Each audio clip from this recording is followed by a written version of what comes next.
everyone, I am Anukriti Chauhan and I welcome you all on this platform of Samyak where we are going to have a really great discussion on a very interesting topic.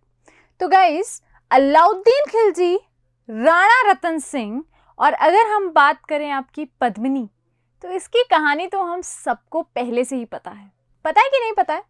आप में से कितने लोग हैं जो इस कहानी से वंचित हैं कि भैया मैम हमने तो आज तक नहीं सुना इसके बारे में और हमें तो आप इंट्रोड्यूस करा दो. So let me just tell you, this is a very interesting story with very amazing facts, with very amazing and a very strategic importance, historic importance in the past. तो इसका पास्ट रिप्रेजेंटेशन और importance जो था वो बहुत ज़्यादा था और बहुत अच्छा था. चित्तौड़ के रेफरेंस में, राजस्थान के रेफरेंस में, भारत के रेफरेंस में, उन सभी रेफरेंसेस को पढ़ते हैं आज इसी चैनल के ऊपर. सो अभी अगर सब्सक्राइब नहीं किया है तो Samyak civil services English YouTube channel को सब्सक्राइब करो. मेरे साथ में डेली सुबह 10 बजे इस चैनल पर जुड़ो एक अमेजिंग क्लास के साथ में. और ऐसा नहीं है कि क्लास में क्वेश्चन आंसर्स नहीं होंगे, ऐसी कोई ट्रिक लेकर आ रहे हैं कि मॉर्निंग में क्वेश्चन और इवनिंग में क्वेश्चन, मॉर्निंग में थ्योरी और इवनिंग में सेम टॉपिक के क्वेश्चन आंसर्स की कुछ क्लास सीरीज अपन स्टार्ट करें. तो जल्दी करेंगे. जल्दी क्या है, अभी इसकी जल्दी कर लो फटाफट से. ठीक है, चलो. तो भैया कहानी है 3 लोगों की, 3 कैरेक्टर हैं जिनको बेसिकली हमें डिस्कस करना है इस क्लास में. पहला कैरेक्टर है हमारे रतन सिंह जी. ठीक है. दूसरे कैरेक्टर हैं हमारी रानी पद्मिनी. तीसरे कैरेक्टर हैं खिलजी साहब. ठीक है. जो हम यहां पढ़ रहे हैं वो टॉपिक है हिस्ट्री ऑफ मेवाड़. जो हम यहाँ पढ़ रहे हैं वो टॉपिक है history of Mewar. History of Mewar में बहुत सारे रूलर्स हम ऑलरेडी डिस्क्रिप्टिव क्लासेस में और बाकी क्लासेस में, शॉर्ट क्लासेस में देख चुके हैं. बप्पा रावल, अल्लट, तेज सिंह, जैत सिंह, संग्राम सिंह और इनसे भी पहले बहुत सारे रूलर्स और. ठीक है. अभी जब हम बात करें समर सिंह, ऑफ कोर्स, तो भैया समर सिंह जी के जो 2 सुपुत्र हैं उनमें से एक है रतन सिंह जी. तो रतन सिंह जी की जो स्टोरी है वो शुरू होती है इन 2 कैरेक्टर्स से. तो फटाफट से समझना, बहुत अच्छी इंटरेस्टिंग स्टोरी मैं आपको बताने वाली हूँ. ठीक है. हाँ, अब थोड़ा मज़ा तो मतलब क्लास में आना ही चाहिए ना, है कि ना.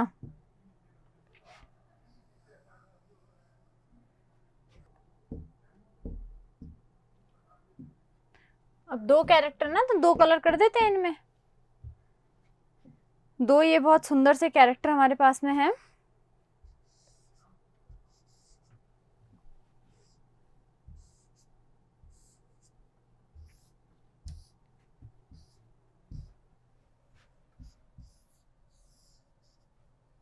दोनों ही बहुत बड़े रूलर्स हैं अपने आप में. ठीक है.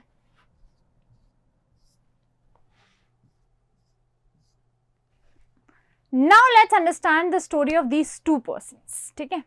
सबसे पहले इनकी स्टोरी हम समझेंगे. ये है हमारे रतन सिंह जी. कौन है ये? रतन सिंह जी. तो भैया रतन सिंह जी की जब हम बात करें तो इनके एक भाई भी थे. तो मैम इसका मतलब ये 2 थे? बिल्कुल 2 थे. समझना किस तरह से थे 2. एक है रतन सिंह, मेवाड़ वाले, 1302 से 1303 तक का शासन काल इनका हम देखेंगे. दूसरे हैं कुंभकर्ण सिंह. कौन है? कुंभकर्ण सिंह. ये क्या करते हैं? ये नेपाल चले जाते हैं और नेपाल में राणा वंशज जो है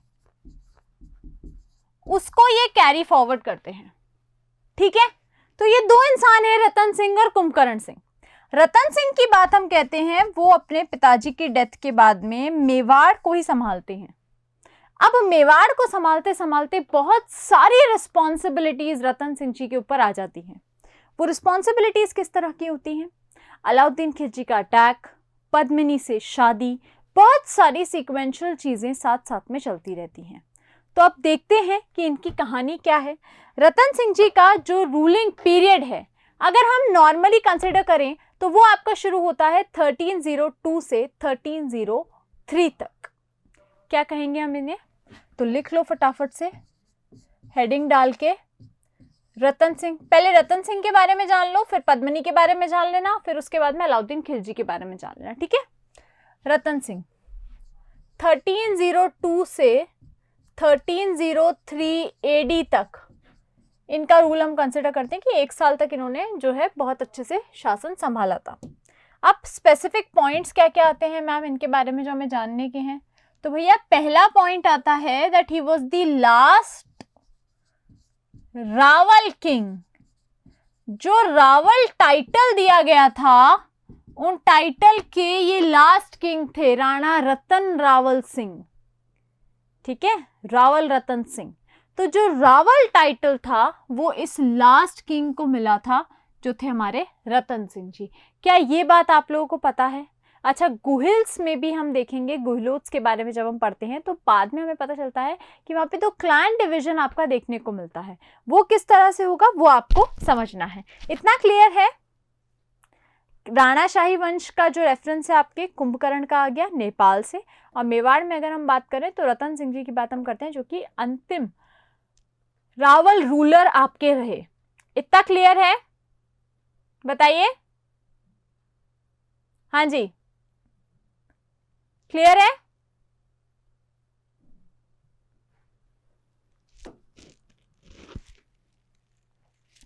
चलो, तो भैया अलाउद्दीन खिलजी का रेफरेंस अब कैसे आता है? हम सबको पता है अलाउद्दीन खिलजी और रतन सिंह वाली जो शाखा है वो चित्तौड़ की प्रसिद्ध शाखा नहीं, प्रथम शाखा भी है, और वो क्यों इंपॉर्टेंट है वो भी हम देखते हैं। उससे पहले ये समझो कि शाखा होती क्या है, कि ये शाखा होती क्या है। शाखा में मेल और फीमेल दोनों का रेफरेंस हमें देखने को मिलता है। मेल परफॉर्म करते हैं केसरिया। गाना मत लिखिए ना कि केसरिया तेरा इश्क है पिया, है ना, रंग जाऊं जो मैं हाथ लगाऊं, है ना, ऐसा नहीं है। बाकी मम्मी का ये कहना सही है, दिन बीते सारा तेरी फिक्र में। तो बट अभी हमें उन सब चीजों पे ध्यान नहीं देते हुए केसरिया कॉन्सेप्ट पे ध्यान देना है, ठीक। फीमेल परफॉर्म करती हैं जौहर।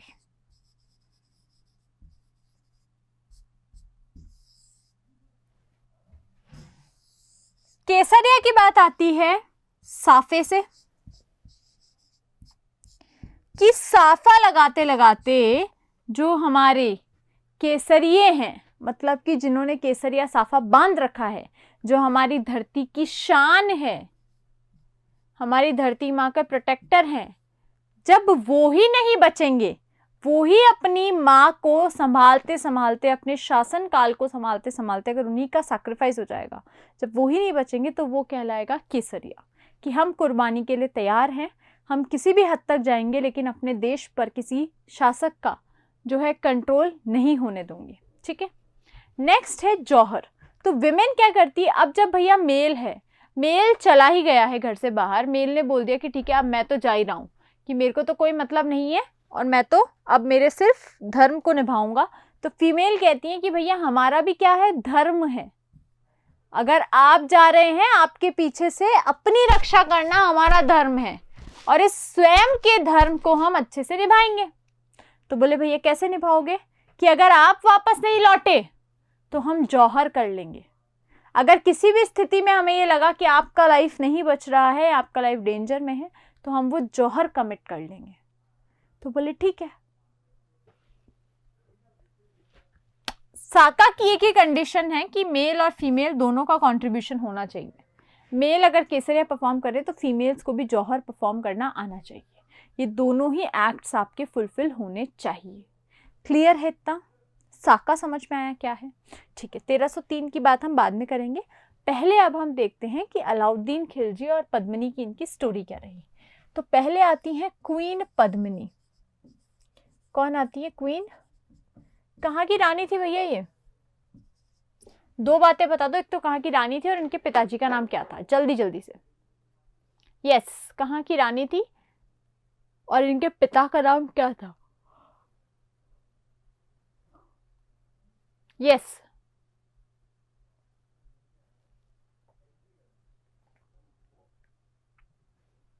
यस मैम, सिंथल घराने की जो है ये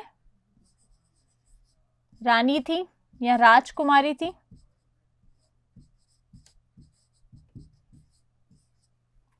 इनके पापा का नाम क्या था? गंधर्व सेन। गंधर्व सेन की पुत्री थी, सिंथल घराने पे ये रूल कर रही थी और बहुत ही ज्यादा ब्यूटीफुल थी। आज भी कहा जाता है कि पद्मिनी जैसी सुंदर कोई नहीं थी। even today when you represent and compliment some girl, you should say कि you are looking as beautiful as Rani Padmini used to look। Padmini के लिए ऐसे कहते थे कि जब वो पानी के अंदर अपना चेहरा देखती थी तो कई बार उन्हें ऐसा लगता था कि उनकी सुंदरता, उनका जो तेज है वो इतना ज़्यादा है कि वो अपना फेस भी अच्छे से नहीं देख पाती थी। बहुत खूबसूरत मानते थे पद्मिनी को। ठीक है, तो फिर मैम फिर क्या हुआ? फिर हुए एक इंसान, राघव चेतन। इनके रानी पद्मिनी और अलाउद्दीन खिलजी से कुछ कॉन्फ्लिक्ट्स हो जाते हैं। ठीक है, कुछ कॉन्फ्लिक्ट्स हो जाते हैं और ये मेवाड़ के कोर्ट को छोड़ के चले जाते हैं। चित्तौड़ के कोर्ट को ये बोलते हैं कि ठीक है अब मैं इन्वॉल्व नहीं होऊंगा, मैं छोड़ के जा रहा हूँ। ठीक है, चले जाते हैं। छोड़ के जब चले जाते हैं तो अलाउद्दीन खिलजी को ये ज्वाइन कर लेते हैं और उसको जाकर बता देते हैं कि ऐसे ऐसे राणा है रतन रावल सिंह और उसकी जो बीवी है वो बहुत ही खूबसूरत है। अलाउद्दीन को लगता है कि हर दुनिया की हर नायाब चीज़ पे सिर्फ अलाउद्दीन खिलजी का हाथ होगा। अलाउद्दीन साहब सोचते हैं कि भैया ये मुझसे कैसे छूट गई, है ना? तो ये किस पे ले लेते हैं? ईगो पे ले लेते हैं बात को। वे सब कोशिशें कर लेते हैं ये कि किसी तरह से रानी पद्मिनी इनको मिल जाए, पर भैया जो लिखा होता है, जो संजोग की बात होती है, वो तो संजोग ही होता है। अब नहीं लिखा था तो नहीं लिखा था, अब इसमें क्या कर सकते हैं? मिलना जब इसका नहीं लिखा था रानी पद्मावती से, तो किसी भी एक्सटेंट पे नहीं लिखा था। भले ही ये आपके रतन रावल सिंह को उठा के ले जाए, भले ही ये वहाँ पे अटैक करे, भले ही वो प्लैंक्विन्स के अंदर बैठी हो, कैसे भी हो, नहीं मिलना लिखा था। तो बात यही थी कि ये प्रूफ नहीं करा और यही हिस्ट्री है, यही हिस्ट्री आपकी है। ठीक है, हाँ जी,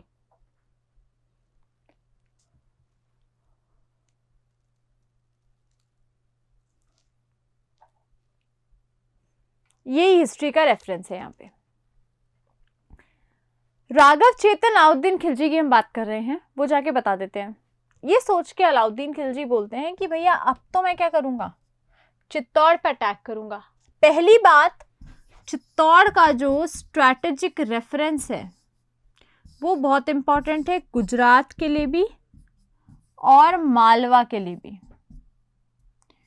ये दोनों ही रीजन ये सोचते हैं, ये जानते हैं कि चित्तौड़ अगर हमें मिल जाए तो हम बहुत ही फलेंगे फूलेंगे। ठीक है, तो अलाउद्दीन खिलजी 1303 के अंदर आपके चित्तौड़ पे आक्रमण करते हैं, अटैक करते हैं और आपके चित्तौड़ की पहली साका पूर्ण होती है, पहली साका पूर्ण होती है। लेकिन इस बैटल के, इस अटैक के रीजंस क्या रहे? सबसे पहला रीजन रहा कम्युनल रायट्स, या हम कह सकते हैं कि कम्युनल जो कोऑपरेशन नहीं था, नॉन कोऑपरेटिंग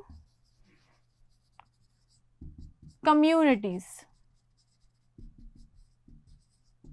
ठीक है, नॉन कोऑपरेटिंग कम्युनिटीज। ठीक है मैम, समझ में आ गया।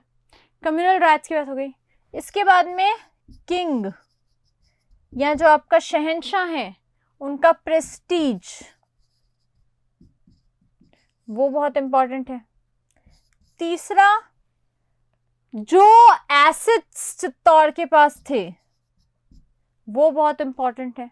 इस तरह से बहुत सारी फाइनेंशियल, प्रैक्टिकल, इमोशनल चीज़ें कनेक्टेड थी जो कहीं ना कहीं हमें फोर्स कर रही थी कि हाँ, हम आपके चित्तौड़ को कॉन्कर कर ले। चित्तौड़ की एक और ख़ास बात थी, नॉट जस्ट प्रोफेशनली, वो पर्सनली भी बहुत अच्छा बना हुआ था। चित्तौड़ के फोर्ट की अगर हम बात करें तो उसके फोर्ट का जो आर्किटेक्चर था वो बहुत ही शानदार आर्किटेक्चर आपका था। क्लियर है इतना? क्लियर है इतना? हाँ जी, बताओ बताओ।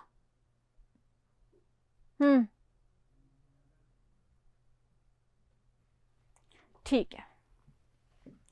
अब ऑलमोस्ट 8 मंथ्स तक अलाउद्दीन खिलजी स्ट्रगल करता है। 8 मंथ्स बाद में वो अटैक कर देता है। अटैक करता है तो हमें एक चीज और समझ में आती है कि हम ऑलरेडी एक टीम ही थे।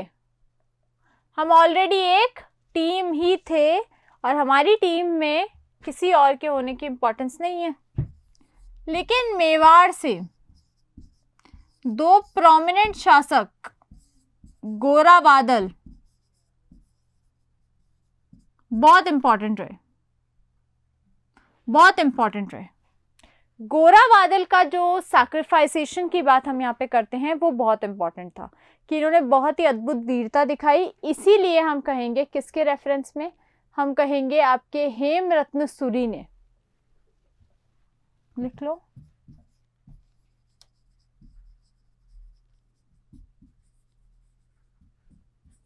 गोरा बादलरी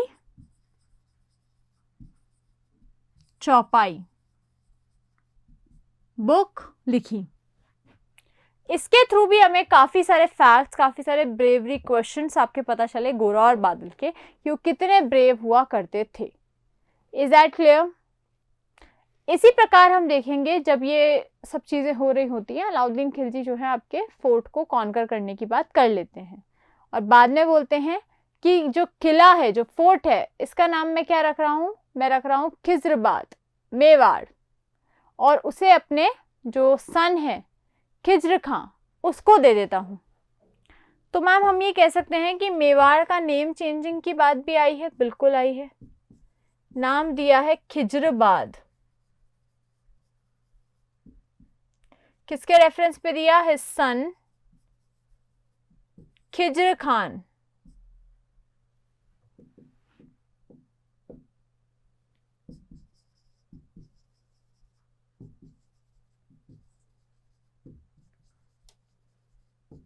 दोनों के रेफरेंस पे हमें पता चलता है कि किस तरह से वहां पर पीस स्टेबिलिटी की बहुत ज्यादा रिक्वायरमेंट थी। राइट? बताओ बताओ जल्दी जल्दी।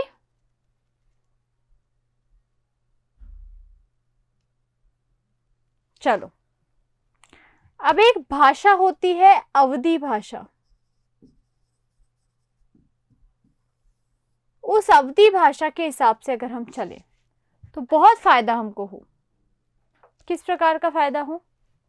कि भैया मोहम्मद जायसी करके एक नाम हुआ करते थे, एक इंसान हुआ करते थे, जिन्होंने ये कहा that we need to look at a different perspective